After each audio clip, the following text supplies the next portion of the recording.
Assalamualaikum dan salam sejahtera. Saya Yoyo Ain Laina Baharudin dalam Dunia 11 Pagi. Jepun menjadi negara pertama meluluskan rawatan antibodi Ronapreve bagi pesakit COVID-19.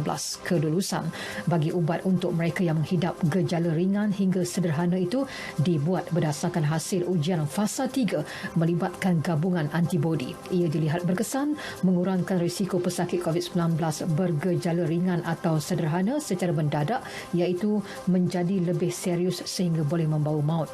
Kenyataan itu dikeluarkan syarikat farmasi gergasi Switzerland, Roche, dan disahkan Ketua Pegawai Perubatannya, Levi Garrawi, yang juga Ketua Pembangunan Produk.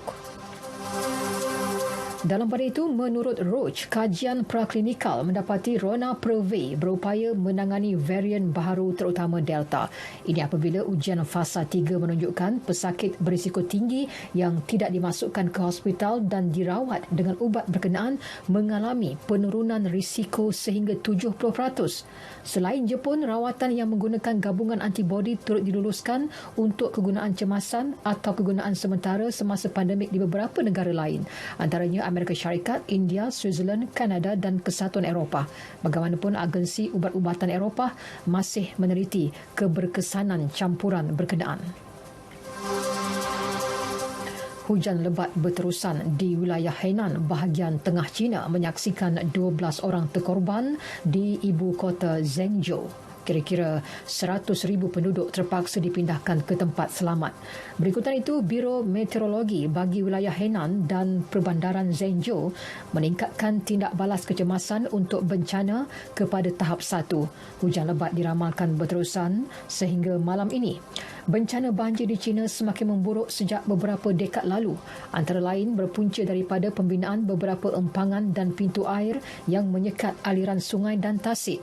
Hujan lebat sejak hujung minggu lalu menyebabkan limpahan air banjir setinggi 20 meter yang memberi tekanan terhadap empangan Yihetan di bandar Luoyang. Empangan itu dikuatiri boleh runtuh pada bila-bila masa. Lebih daripada 80 kebakaran dilaporkan di 13 lokaliti di barat Amerika Syarikat dan Kanada melibatkan kawasan seluas kira-kira 1.3 juta hektar. Menurut Pusat Kebakaran Antara Agensi Kebangsaan NIFC, asap kebakaran memburukkan kualiti udara sekitarnya. Pihak berkuasa menasihatkan orang ramai agar kekal berada di rumah, terutama mereka yang sensitif dan mengalami masalah pernafasan. Ketika ini, bacaan kualiti udara AQI di atas 100 dicatatkan di Boston, Hartford dan Philadelphia. Presiden sementara Mali, Colonel Assimi Goïta, terselamat dalam cubaan bunuh ketika menunaikan solat sunat Aidiladha di sebuah masjid di Bamako.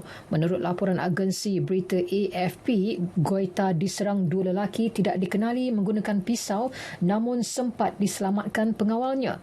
Goïta tidak mengalami sebarang kecederaan. Insiden tersebut bagaimanapun menggambarkan cabaran berat yang dihadapi bakal presiden itu untuk mengembalikan kestabilan pentadbiran negara. Perlawanan softball antara Jepun dengan Australia di Fukushima menjadi acara sukan pertama yang memulakan persaingan di Olimpik Tokyo hari ini, iaitu 2 hari sebelum upacara pembukaan rasmi tamasya sukan terbesar dunia itu Jumaat ini. Dijadualkan berlangsung pada 9 pagi waktu tempatan di Stadium Fukushima Azuma Baseball. Perlawanan itu akan diadakan tanpa kehadiran penonton. Ini susulan kawalan ketat penganjur bagi mengekang penularan COVID-19 yang kini telah merebak dalam kalangan atlet di perkampungan Olimpik. 2 lagi perlawanan membabitkan Itali bertemu Amerika Syarikat dan Mexico melawan Kanada turut dijadual berlangsung lewat hari ini. Akhir sekali, bola sepak, Arsenal membatalkan lawatan pramusim ke Amerika Syarikat selepas terdapat sebilangan kecil kes positif COVID-19 di klub itu. Arsenal dijadualkan berlepas ke Amerika minggu ini untuk mengambil bahagian dalam Piala Florida yang akan turut disertai pasukan Liga Perdana Inggeris, Everton, juara Serie A Inter Milan dan pasukan Colombia, Millonarios. Menurut penganjur kejohanan, pihaknya masih membincangkan perkara itu dengan kesemua kelab terlibat. Ini bagi memastikan Piala Bermula Florida dapat dijayakan dengan selamat. Belum ada sebarang kenyataan rasmi daripada Arsenal berhubung keputusan tersebut. Sekian berita yang disunting oleh Eza Yusmawati Yaakob dari Pusat Berita RTM. Assalamualaikum dan salam sejahtera.